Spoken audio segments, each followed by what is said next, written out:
नमस्कार, खबरों का पंचनामा देख रहे हैं आप। मैं हूं आपके साथ पूजा। हम लेकर आए हैं देश और दुनिया की 5 बड़ी खबरें जिसपे चर्चा के लिए मेरे साथ स्टूडियो में मौजूद हैं कैपिटल टीवी के editor in chief doctor Manish Kumar.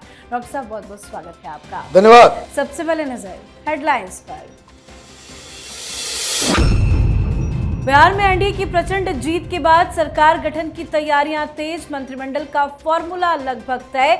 19 या 20 नवंबर को हो सकता है शपथ ग्रहण समारोह। बिहार विधानसभा चुनाव में मिली करारी हार के बाद लालू परिवार में कलह हुई तेज। पार्टी के टूटने की भी जताई जाने लगी है संभावना। लालू की बेटी रोहिणी के ट्वीट से उठा सियासी बवंडर। तेजस्वी यादव ने कल बुलाई राजद के विधायकों की मीटिंग। हर एक कैंडिडेट के साथ करेंगे मंथन। दिल्ली कार विस्फोट केस में जैश ए मोहम्मद का हवाला कनेक्शन। हैंडलर के जरिए आतंकी उमर तक पैसे भेजने की जांच। मोबाइल और सिम के जरिए साजिश रचने की भी खुली पोल। रूसी तेल के सबसे बड़े खरीदारों में भारत अब भी शुमार। ट्रंप के दावों की खुली पोल तो वहीं पुतिन के भारत आने की तारीख हुई फाइनल। खबरों की शुरुआत में सबसे पहले बात बिहार सरकार गठन की। बिहार में एनडीए की प्रचंड जीत के बाद अब सरकार गठन की तैयारियां तेज हो गई है।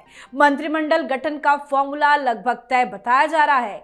इस फॉर्मूले के आधार पर प्रति 6 विधायक पर 1 मंत्री बनाए जाएंगे। बिहार में कुल 30 से 32 मंत्री बनाने की संकेत मिल रहे हैं। विधायकों की संख्या देखते हुए लोजपा रामविलास से 3, जीतन राम मांझी और उपेंद्र कुशवाहा की पार्टी से 1-1 विधायक को मंत्रिमंडल में जगह मिल सकती है। नीतीश कुमार ही मुख्यमंत्री बनेंगे। इसके अलावा 2 डिप्टी सीएम बनाए जाने की खबर है। साथ ही किसी महिला को भी अहम जिम्मेदारी देने की चर्चा तेज हो गई है। अब कल नीतीश कुमार अपने कैबिनेट की बैठक करेंगे। इस बैठक में 17वीं विधानसभा को भंग करने का प्रस्ताव पास किया जाएगा। इसके बाद मुख्यमंत्री नीतीश कुमार राज्यपाल से मिलकर अपना इस्तीफा सौंपेंगे। खबरों के मुताबिक पीएम मोदी का अंतिम शेड्यूल तय होने के बाद 19 या 20 नवंबर को शपथ ग्रहण समारोह होने की सबसे ज्यादा संभावना है। सर, एनडीए की प्रचंड जीत के बाद अब सरकार गठन को लेकर क्या खबरें चल रही हैं? देखिए, आपने खबर में बता दिया कि कितना बहुत ही कॉर्डियल तरीके से फॉर्मूला तय हो गया। हर 6 विधायक के ऊपर 1 मंत्री, और इसके तहत हम मतलब मांझी साहब की पार्टी से 1 मंत्री होगा, कुशवाहा साहब की पार्टी से 1 मंत्री होगा, चिराग पासवान की पार्टी से 3। तो सारी चीजें कॉर्डियली हो गई। मुख्यमंत्री नीतीश कुमार होंगे। प्रधानमंत्री से जमीन मांगा जा रहा है। सवाल तो उनसे है जो लोग कॉन्स्पिरेसी थ्योरी फ्लोट कर रहे थे, कह रहे थे कि नीतीश कुमार पलटी मारेंगे, नीतीश कुमार मुख्यमंत्री नहीं होंगे। कौन होगा मुख्यमंत्री, कौन होगा मुख्यमंत्री? सारे सवालों का जवाब मिल गया है। अब बस सारी नजरें अब इस बात की ओर टिकी हुई है कि जो मंत्रिमंडल का जो नया प्रारूप होगा, क्या पुराने मठाधीश किस्म के जो नेता जो मंत्री रहते हुए ज्यादा कुछ परफॉर्मेंस नहीं दे पाए, उनकी छुट्टी होगी या नहीं होगी? बताया तो ये जा रहा है कि कई सारे नए चेहरे इस मंत्रिमंडल में नजर आएंगे और कई सारे पुराने दिग्गज, उनको विराम दिया जाएगा। जी, तो नीतीश कुमार की ताजपोशी की तैयारियां जबरदस्त तेज है। तो वहीं लालू यादव की बेटी रोहिणी आचार्य के खुलासे से लालू परिवार में कलह बढ़ता जा रहा है। लालू यादव के परिवार में फूट अब खुलकर सामने आ चुका है। पार्टी और परिवार से नाता तोड़ने के बाद रोहिणी आचार्य का एक के बाद एक बेहद भावुक और तीखा सोशल मीडिया पोस्ट सामने आया। रोहिणी ने दावा किया कि उन्हें गालियां दी गई और उनके पिता को दी गई किडनी को गंदी किडनी कहकर अपमानित किया गया। उन्होंने लिखा कि उन्हें आरोपों का सामना करना पड़ा है कि करोड़ों रुपए लेकर टिकट के बदले अपने पिता को किडनी लगवाई। रोहिणी ने यह भी आरोप लगाया कि उनके भाई तेजस्वी यादव और उनके 2 करीबी सहयोगी संजय यादव और रमीज ने उन्हें अपमानित किया, गंदी गंदी गालियां दी और यहां तक कि चप्पल उठाकर मारने की कोशिश की। इस घटना को लेकर तेज प्रताप ने भी प्रतिक्रिया दी है। तेज ने कहा है कि इस घटना ने दिल को भीतर तक झकझोर दिया है। इस अन्याय का परिणाम बेहद भयावह होगा। सर, क्या कुछ चल रहा है ये लालू परिवार में? देखिए, जो कुछ भी चल रहा है बड़ा शर्मनाक है। बिहार में ये कहा जाता है कि अगर बेटी रो के घर से अलग हो जाती है, अगर आप बहन को, बेटी को बेइज्जत करके घर से निकालते हैं तो लक्ष्मी चली जाती है। लक्ष्मी का मतलब जो गुडलक है वो चला जाता है। मति मारी गई है तेजस्वी यादव की। आप बाहरी वालों के चक्कर में ऐसे लोग जो पार्टी का, परिवार का और तेजस्वी पर्सनली उनका जो इतना नुकसान कराया है, जो लोग हार के लिए जिम्मेदार हैं, उनको आपने डिफेंड कर लिया और बहन को बेइज्जत होने दिया। यह बताता है कि तेजस्वी यादव न जुबान के पक्के हैं और न ही चरित्र के वो पक्के नजर आ रहे हैं। महिलाओं का अपमान आप घर के अंदर करोगे, ये कोई पहली बार नहीं हो रहा। लालू यादव के बारे में बताया जा रहा है, वो वहां रो रहे हैं, राबड़ी देवी रो रही, सारे लोग रो रहे हैं और रोहिणी आचार्य की बेइज्जती की जा रही है। पहले भी तेज प्रताप की पत्नी के साथ क्या बर्ताव किया इस परिवार ने, तो ऐसा लग रहा है कि इन लोगों ने यह तय कर लिया है कि बर्बाद होना है। दिक्कत क्या है कि ये सारी चीजें अब सामने आ गई। पिछली बार 3-4 बार इस तरह की घटनाएं हुई, लेकिन हर बार इलेक्शन को ध्यान में रखते हुए कि कहीं तेजस्वी यादव के राजनीति के ऊपर इसका प्रभाव ना पड़े, इसलिए सारे लोग चुप हो जाते थे। लेकिन इस बार रोहिणी ने दूध का दूध, पानी का पानी कर दिया है। जी, तो लालू परिवार की कलह खुलकर सामने आ गई है। तेजस्वी यादव को लेकर अब सवाल गंभीर खड़े हो रहे हैं। अब तक शांत तेजस्वी यादव ने अब कल एक महत्वपूर्ण मीटिंग बुलाई। तेजस्वी यादव अब कल हार की समीक्षा करने के लिए अपनी पार्टी के नेताओं के साथ बैठक करेंगे। इस दौरान चुनाव में हारे हुए सभी उम्मीदवारों को तेजस्वी यादव बुलाकर उनसे मुलाकात करेंगे। अब कल इस मीटिंग में कौन कौन शामिल होता है, ये भी देखना दिलचस्प होगा। सर, तेजस्वी यादव ने कल मीटिंग बुलाई है, यहाँ पे भी क्या बवाल ही होगा? देखिए, अगर उनको बोलने दिया जाए तो जिन लोगों का नाम रोहिणी आचार्य ले रही है, एक एक कार्यकर्ता कहेगा कि संजय यादव और आपके मैनेजमेंट की वजह से, आपकी और राहुल गांधी की वजह से हम चुनाव हारे हैं, सीधा। लेकिन दिक्कत क्या है कि तेजस्वी यादव किसी दूसरे की बात नहीं सुनते। वो अपने आसपास के कुछ चट्टे बट्टे हैं, उनके ही बातों के ऊपर वो अपनी राजनीति चलाते हैं। दिक्कत बहुत सारी होने वाली है। पहला सवाल ये होगा, कितने लोग आते हैं। अगर सारे उम्मीदवार नहीं आए तो इसका मतलब आप समझ लीजिए पार्टी टूट गई। आते हैं और बवाल मचता है, झगड़ा होता है, तो पार्टी फिर भी टूटेगी।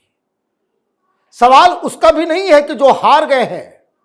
अभी सवाल तो यह खड़ा हुआ है कि जो 25 जीत के आए हैं वो तेजस्वी यादव के साथ रहेंगे या नहीं। अभी तक आप सामने आकर हार को आपने स्वीकार नहीं किया है, ये बहुत बड़ी त्रासदी है। जी, अब बात दिल्ली आतंकी हमले की। दिल्ली में लाल किले के पास हुए कार ब्लास्ट केस में जांच एजेंसियों को संदिग्ध आतंकवादी मुजम्मिल से पूछताछ में अहम लीड मिली है। एजेंसियों को पता चला है कि हुंडई i20 कार को चला रहे आतंकवादी उमर उन नबी को हवाला के जरिए पैसे मिले थे। संभावना जताई जा रही है कि जैश ए मोहम्मद से ये पैसे आए थे और एक हैंडलर ने हवाला के जरिए डॉक्टरों तक रकम पहुंचाई थी। साथ ही इस मामले में इस्तेमाल किए गए मोबाइल और सिम की जानकारी भी सामने आई है। जांच के दौरान पता चला कि कुल 7 मोबाइल और 17 सिम कार्ड का प्रयोग किया गया था। इसमें 6 सिम कार्ड कानपुर से खरीदे गए थे, जबकि मोबाइल नेपाल से खरीदे गए सेकंड हैंड डिवाइस थे। सर, क्या कुछ खुलासा हुआ है अभी तक? देखिए, 2-3 चीजें हैं जो चौंकाने वाली है कि इतना बड़ा रैकेट चल रहा था, साल भर ऊपर से ये पूरा गैंग एक्टिव था जी, और इसकी तैयारी चल रही थी, और ये इस तरीके से कमफ्लाज करके समाज के अंदर घुसे हुए थे कि जिसका किसी को पता ही नहीं चला। वो तो कश्मीर के अंदर एक पोस्टर की वजह से मामला खुला तो धीरे धीरे ये जांच यहां तक पहुंच गई। आज फिर एक फीमेल डॉक्टर को गिरफ्तार किया गया है, उसका भी रिश्ता इसी से है। अब सवाल ये उठ रहा है कि जो नेक्सस, ये जो इतने बड़े ऑपरेशन को अंजाम देने के लिए पैसे कहां से आए, तो उसी के ऊपर आज खुलासा हुआ कि ये पैसे पाकिस्तान के जरिए आ रहा है।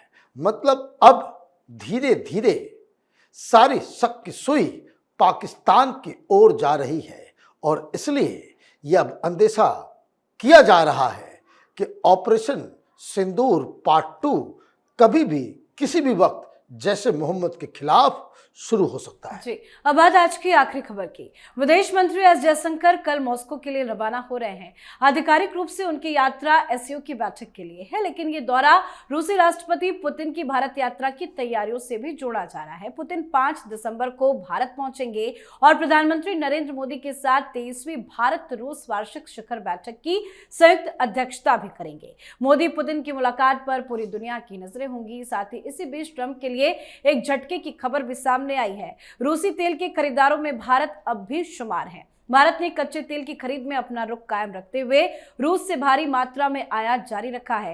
हेलेसिंकी स्थित centre for research on energy and clean air के आंकड़ों के अनुसार केवल अक्टूबर महीने में भारत ने रूस से $2.5 अरब का कच्चा तेल खरीदा, जिसे वो चीन के बाद दुनिया का सबसे बड़ा खरीदार बना रहा। मतलब ट्रंप के दावों की पूरी पोल पट्टी एक बार फिर से खुल गई है। सर, ट्रंप जिस तरह का दावा कर रहे थे, ये आंकड़े तो बता रहे हैं कि वो झूठ बोल रहे हैं। देखिए, वो भी 10% डिस्काउंट पे।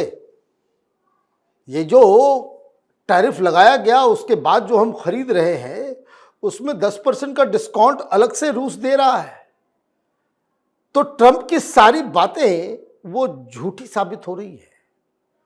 एक जेडी वेंस का आज बयान ये आया कि वो ये कह रहे कि यूक्रेन में शांति तभी आएगी जब पुतिन और ट्रंप इन दोनों के बीच समझौता होगा, और ट्रंप और पुतिन की भी मुलाकात होने वाली है। इससे किसी को प्रॉब्लम नहीं होना चाहिए। मतलब 2-3 तरह की बातें व्हाइट हाउस से पिछले 3 महीने से आ रही हैं। इसको कहते हैं, हिंदी में कहावत है, ढाक के 3 पात। और प्रधानमंत्री मोदी इन सब चीजों को पहले से ही आकलन उन्होंने कर लिया था कि ये ट्रंप, ये बादल वैसा है जो गरजता ज्यादा है, बरसता ही नहीं है।